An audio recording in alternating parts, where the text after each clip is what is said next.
Hello everyone, this is Jen, UC in EDU 10004. We've finished A1 and we're moving into A2. So I've made this video to help you understand the task and with giving you some assistance on how to actually approach it, how to write it, and how to meet all of the criteria. So I'm just sharing my screen with you today. So I've gone into our unit and heading into assignments, and we've finished A1 and we're going into A2. Okay, let's have a little look here. So with A2, it's quite different from A1. We have an essay entitled Learning Modes. Our word limit is 2,000 words, plus or minus 10%. Our weighting is 50% and it's not due until Monday of week 8. Don't forget you've got consolidation week in there too. So we've got some time up our sleeve. So it is worth 50%, but you can see our essay is 2,000 words. So that's plenty of research and discussion that you will be doing on learning modes and theories of teaching, and for that you'll be rewarded with 50% of your grade. It's quite highly structured and we have many resources available to help you with this. So let's jump straight on in. I'm only going to cover some key elements here. Please move through this assignment details yourself. We want to save our time for working together with the ELAs in the live sessions and just go through the key elements here. So let's look at our assignment details. We have, it's a descriptive essay, and our prompt is to compare and describe how different processes of learning align with contemporary education theories and inform the work of teachers. Okay, let's make sure we really understand this. Before we go any further, all of the theories covered in our unit are considered contemporary education theories. And what we're going to do is we're going to compare and describe how different processes of learning, which are learning modes, how they align with theory and inform, or you could think in your mind, assist the work of teachers. So in order to compare theories and learning modes, we need more than one of them. So we know that we're going to have two. So let's go down here. So this is our workflow and it tells us how you're going to select a topic. There's 3 different options.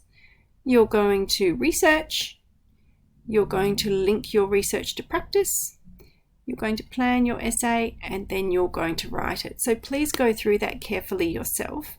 What I would like to do is to help you understand the task really well. So let's just quickly pop over here and have a little look. Okay, so let's really understand the task. There's nothing more frustrating than putting lots and lots of effort in and moving slightly in the wrong direction. So let's go through this together.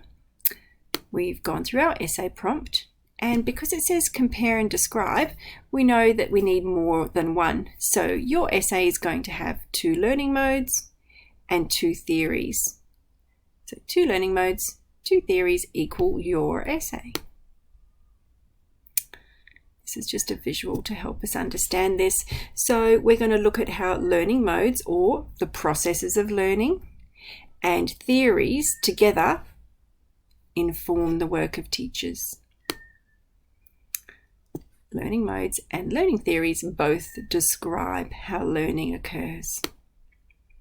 Okay, so what is a learning mode? We haven't covered learning modes yet in our unit, and you'll find lots of information on page 4.5, but it's a way to understand learning, and it includes the manner or methods in which learning occurs. So think of it as the actual actions that a teacher undertakes in order to teach a concept or a skill. So learning modes encapsulates the manner, the methods, the approaches, and the strategies. So these are our learning modes, which is also our processes of learning from the title in our prompt. Okay, the first thing you're going to do is choose a topic from page 4.5. So here we have the learning mode of problem solving, which aligns with the theory of humanism. And you're also going to do this alongside the learning mode of motivation that aligns with the theory of behaviorism. So you've got 3 options here, and each of them include 2 learning modes and 2 theories. Okay, so if you choose topic 1, you are going to research and then discuss how a teacher can use problem solving, the learning mode that aligns with humanism theory, and the learning mode of motivation that aligns with behaviorism theory, how these together inform or assist the work of teachers. And if you would like to choose this topic and you're looking at this task and you love essays and you feel really confident, please go ahead and plan your essay. We love seeing all the different ways that students meet the criteria and use the headings. If this is something that you'd like a little bit more assistance with, perhaps it's been a little while since you've done a 2,000-word essay and you'd like some assistance, we have made some example essay plans in our Padlet. So these, you can follow the headings, and if you follow those headings, then they work nicely to meet the criteria. So if you choose topic 1, when you head to the Padlet, there will be, in a lovely blue colour, will be the example essay plan for topic 1. For topic 2,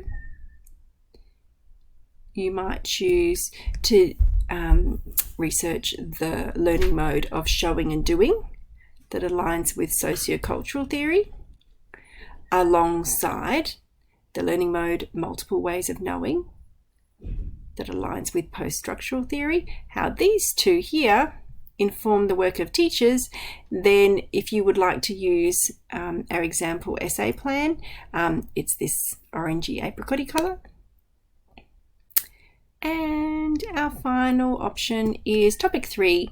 So that is the learning mode of schemas that aligns with developmental theory, alongside the learning mode of self-awareness that aligns with psychodynamic theory, and how these together inform the work of teachers.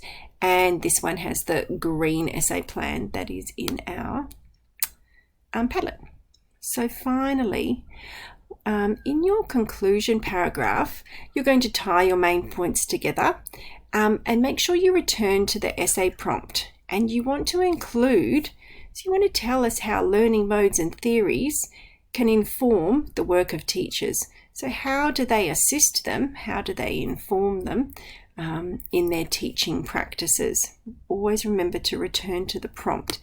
And in your conclusion, you will also have a final concluding statement. So you're going to do all of your lovely research. You're going to link it to the learning environment. So you're going to give us some examples of what it can look like in the learning environment. And you're going to include all of the elements in our criteria. And at the very end, in your conclusion, you're going to have a final concluding statement. And what are you going to tell us? So you'll need to go and do all your research to find out what this might be, but make sure it's concise and precise. Tell us exactly. So after you've finished all of your research, what have you found that learning modes and theories assist teachers to do? Do they inform them and assist them to meet the needs of their students? Do they present best practice? Does it allow teachers to be responsive to their students, to be reflective of their own teaching and caring practices? There are many more. Make sure that you include a final concluding statement in your conclusion. Okay, now that we've understood that really well, let's pop to our Padlet. Here we go. So our Padlet is very similar to the one for A1. You can see we've got lots of different columns here, and we start the same way we always do, which is with a flipped session so you can understand the task, and then we move through our live sessions with our ELA team, so brainstorming and Q&A, check-in opportunities. One of the things that I wanted to highlight was, first of all, here are the example essay plans. So you can pop in here and it shows you all the elements that you can include to meet the criteria. This is an essay, but it is a little bit different from other essays in that we are encouraged to use headings. It's actually in the requirements of the credit descriptor. So in order to receive a credit or above, you must include headings or subheadings. So it just allows you to structure your essay a little bit more seamlessly. So you can see you can just pop in here and this tells you what needs to be covered and a suggested word count. So there's no need to follow that too carefully. It's just a good indication of where you should spend your time. So we've got topic 1, topic 2, and topic 3. So those are in the Padlet. And I wanted to pop over here. We also have a writing tip sheet. So I've taken the example essay plan and I've just given you some opening statements. So in A1, you may have used some first person language. I believed that learning occurred best when, so first person, but we're moving into an academic essay, which means we're third person. So I'm just giving you some prompts here to ensure that you're writing following standard essay format. So here are the sections of the assignment and some example sentence openers. So please don't fill your essay with these.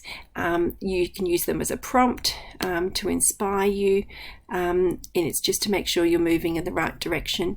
When you're writing your essay, we really would like to move away from this essay will discuss 2 learning modes and 2 theories.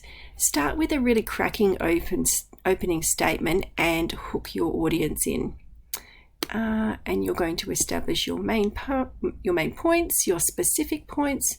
So in your roadmap, if you're going to cover some benefits and limitations of the theories and learning modes, tell us that you're going to do that. So consider that your roadmap. So all of these elements in bold here you can see come from our criteria. I've popped one here. So under the practice of teaching, I've included this one here. And sometimes students ask me why, and they say, I don't see that in the criteria. Why is that there? So you're going to spend 2,000 words telling us everything you know about how learning modes and theories inform the work of teachers. And if you're going to spend 2,000 words doing that, I think it's a really great use of your word count to ensure that your audience or your ELA understands some of the key terminology. And 2 of those would be teaching and learning. So I really recommend that you include a good academic definition for both teaching and learning. The next element in our criteria is the theoretical, societal and educational context of teaching and learning. Goodness, what does that mean? I'm going to pause here and make another video that will help you with that. So I'll see you in the next video, everyone. Bye.